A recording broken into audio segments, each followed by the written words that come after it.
Hello and a huge welcome back to a brand new school year. I hope that you have started off the year really well. For many of you, this is the second day back of our summer holidays, and I hope that you're managing okay. I know what it feels like to enter a brand new year. You've just been off the back of a really relaxing break. You might have gone overseas or gone somewhere local, had time with family and friends, sleep-ins, coffees, teas, lunches, catch-ups, and then you go back into the thick of things. I hope that you're surviving okay. I know that we've hit the ground running. At the moment, we have our 30% off sale on our packages, resources, and courses. So things are a little busy, but the break was really nice for us. Daniel had carpal tunnel surgery on the 20th of December. So we laid low pretty much for probably about 3 weeks. And at the kind of back of the holidays, went to foster, which we love, but now back into the swing of things. Lex went back to school today. Cass is back tomorrow. So we have hit the ground running. So I hope that you've started the term nicely. I was actually chatting to a colleague who I used to work with at the school I left at the end of my career. And I mentioned to him that the first day back for us for 2 and a bit years looked like us getting absolutely slammed for our HSC results. Our principal would display each faculty's HSC results because we're at a senior school, and it was absolutely embarrassing. It was like a public shaming. I really hope that your principals don't do that and that you get publicly shamed for your HSC results.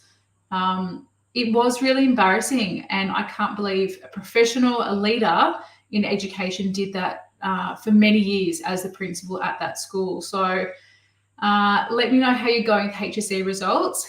This week inside the CAFS Collective and our HMS membership, we actually have Graham Wright joining us. So that'll be really exciting via Zoom on Thursday night as a bonus session. So if you haven't joined us for that, for either membership, you'll have access to bonus sessions like that throughout the year. And Graham is going to share with us HSC data, breaking down all the numbers. If you have heard of Graham before, Graham Wright is the guru that facilitates New South Wales HSC discussion for teachers page on Facebook. Phenomenal resource. Look, I learn something new every year about HSC results and unpacking it. So I can't wait for Graham to join our members on Thursday night.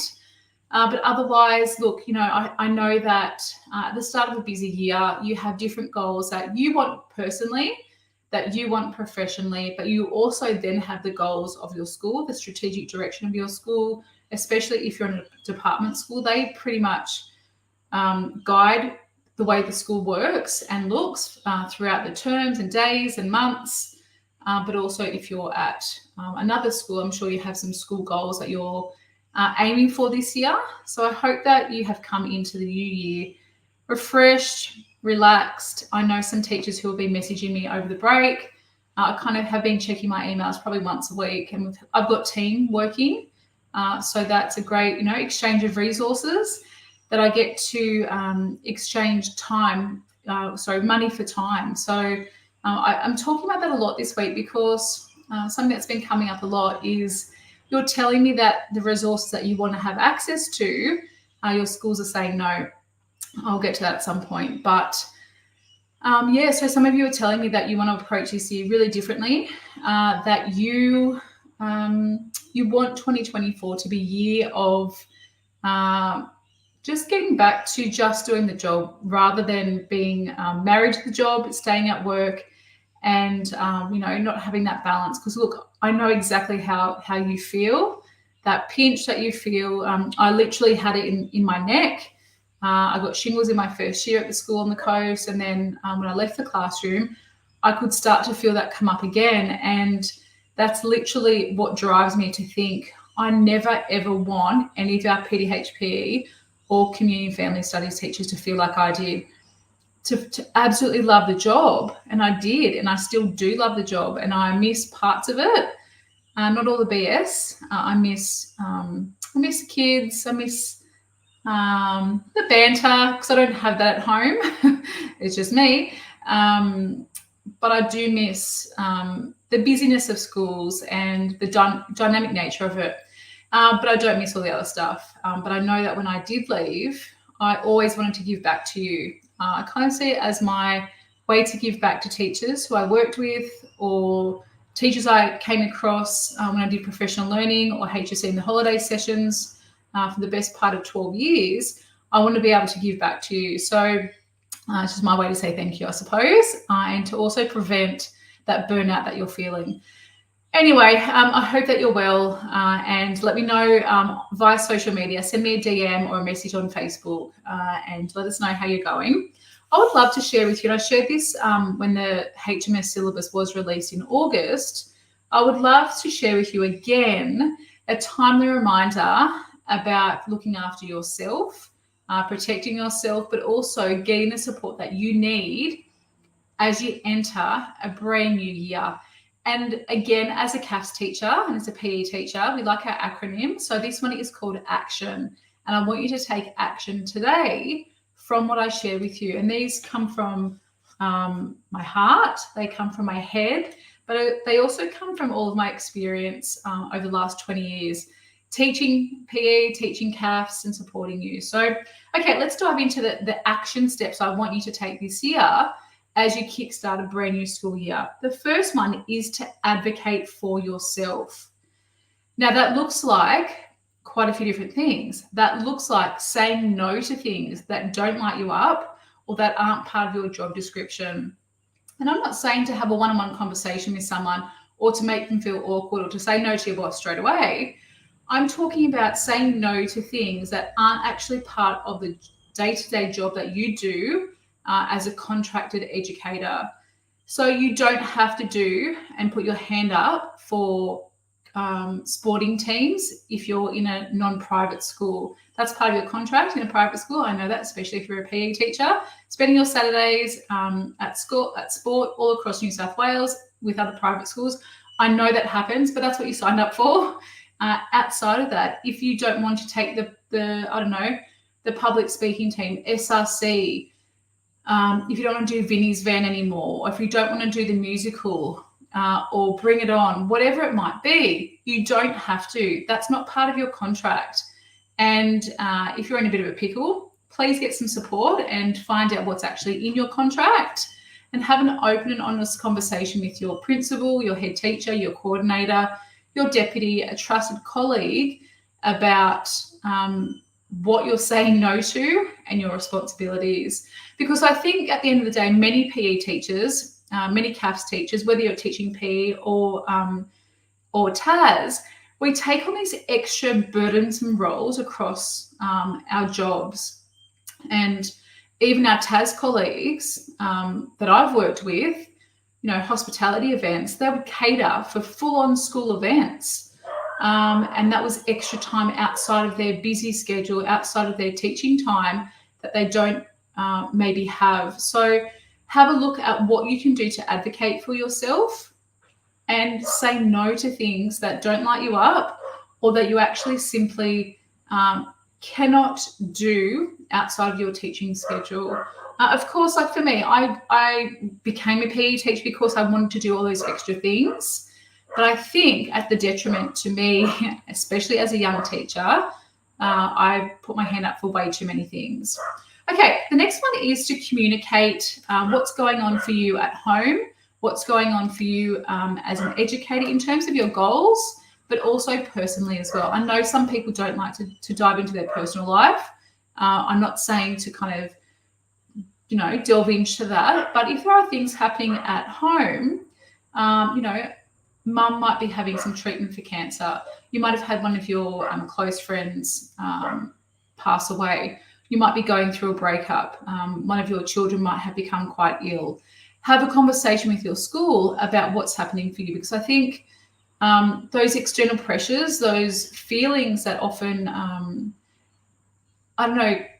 enter our world as an educator, into our work life. And that's completely normal. Like, that is normal to do that.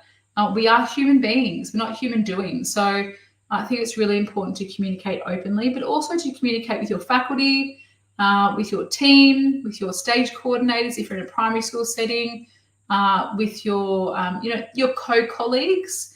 I know the competitive nature of schools sometimes means that colleagues who are teaching the same course don't talk to each other. And that happened to me a lot, especially in the early days when I was young. I had a number of different female colleagues who wouldn't share resources, who wouldn't even look me in the eye and have a conversation with me about what I was teaching. I would, back in the day, worksheets, I would print off a whole heap of worksheets, and give them a copy of what I was giving, doing with my kids. And they wouldn't reciprocate. They wouldn't do the same.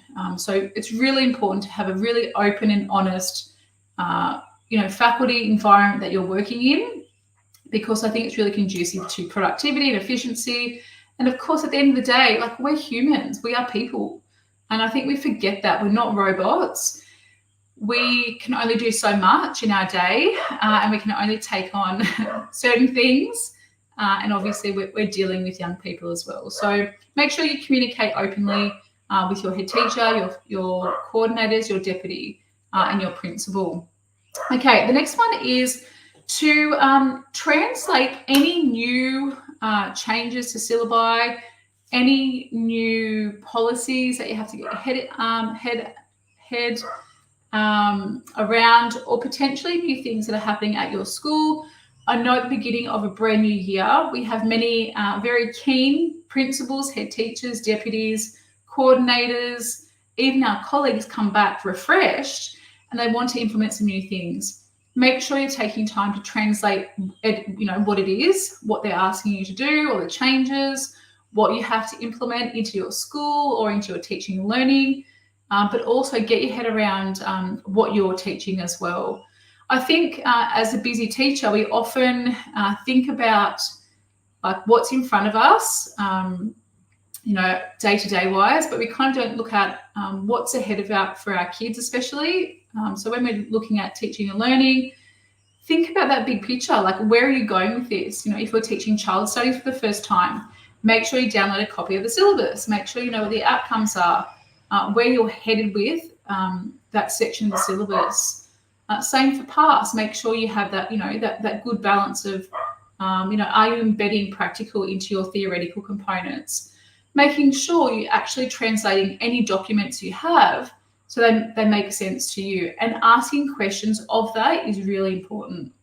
Now, I know the NESA website is an amazing resource, but it's really tricky to navigate your way through because it doesn't actually take you through that syllabus. It's a document. It's up to us to interpret that and to then base our teaching and learning programs off that.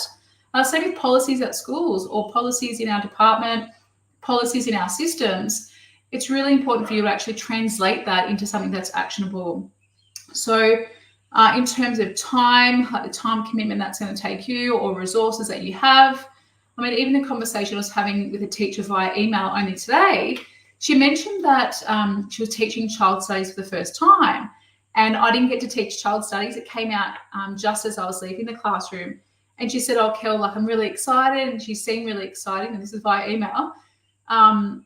Can you give me some more details about your child studies package? So a child studies package includes scoping sequences, assessment schedules, assessment tasks, teaching and learning activities, web links, resources, exam, like revision questions, report comments, subject selection materials, literally everything you need to teach child studies without actually having a program or resource booklets to go with it. And I said, look, this is what it includes. It's actually on sale at the moment, and our sale ends, if you're listening to this live, at midnight, January 31, to get 30% off our resources, courses and packages. Anyway, I said to this teacher, this is what it is. I think you'd really benefit from it. And then she said, she emailed me back and said, Kell, our budget for PDHPE 7 to 10 Child Studies Pass, CAFS, SLR is $2,000 for the whole faculty. Each of us are allowed to go out on one PL this year, but our resource budget is $2,000. And I was like, okay, you're at a rural and remote school. Your RAM funding is probably a bit more because you're regional. How on earth have you only been allocated $2,000 to resource your faculty? Like, what happens if you need new sports equipment or PE equipment? What happens if you're buying a new set of textbooks, say, or, a new resource and booklets, or, even things like, audio equipment, that's coming under your budget. And I really felt sorry for her. She's like, I want to do this, but our budget's only $2,000. So it's really important that you are translating a lot of your, budgets correctly. Look at how much you have been allocated. See if there are other funds that you can take your resources from. Look, for a long time, I reckon I used the same resources over and over again. I reckon for the first probably 6 years of my teaching, I just did whatever was there. Remember the Able books, Able publishing books? We used those for a little while. But I didn't reinvent the wheel. I didn't create new resources. I didn't access new resources. And imagine how sad my classroom was because I wasn't having fresh approaches or new ideas or new resources into what I was teaching. So it's really important that you translate any of those documents, those budgets, the syllabus, any policy changes, and to really make sure you understand it. Okay, the next one is to initiate action as a busy teacher.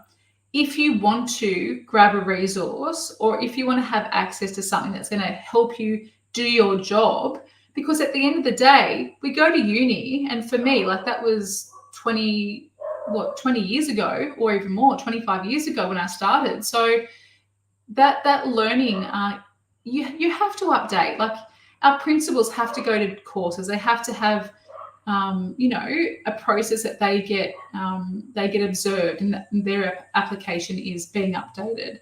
Like we need to be supported in that. And it kind of has lit a bit of a fire in my belly about this because schools will spend hundreds of thousands of dollars on statues, on paintings around the school, on a brand new kitchen, on sending the deputy and a couple of head teachers to some junket down in Melbourne. And the core business which education revolves around is teaching and learning. All the other stuff shouldn't matter.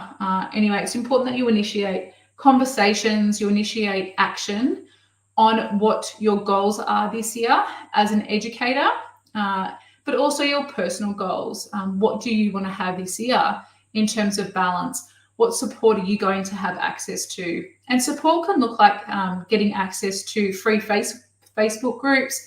We have one called the PDHPE CAFS community. Listening to our podcast like you're doing today, or listening to my lives on social media, which you're doing as well. All those sorts of things.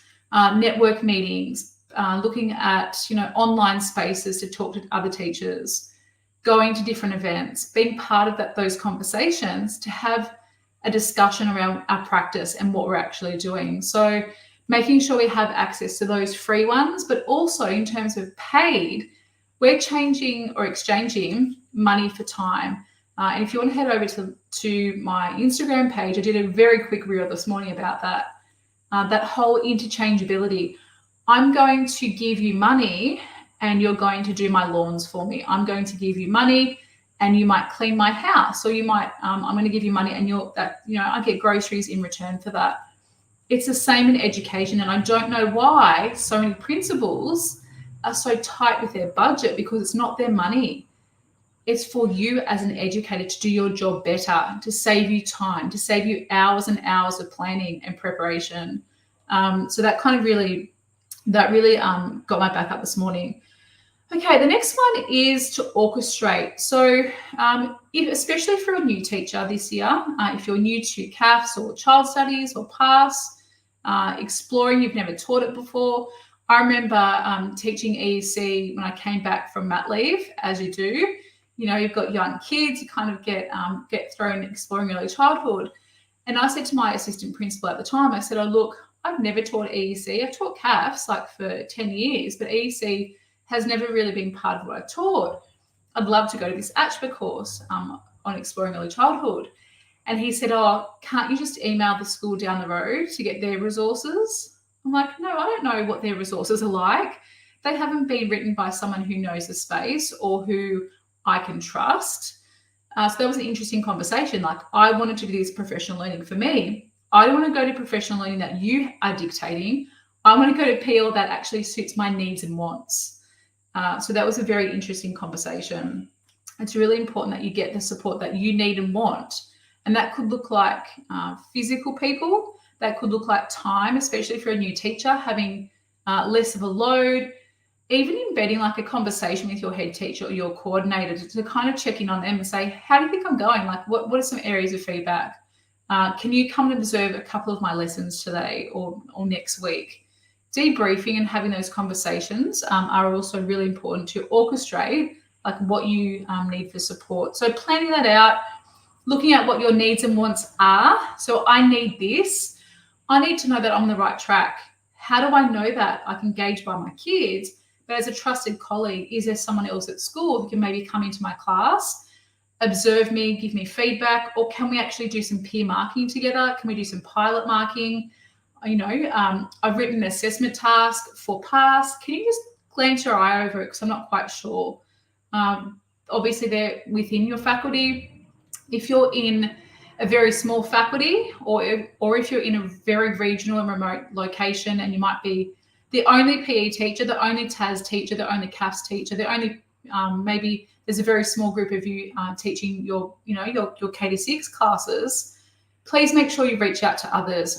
Like I said before, we have lots of ways that you can do that as a busy PE and CAFS teacher. And my favourite ways are our memberships.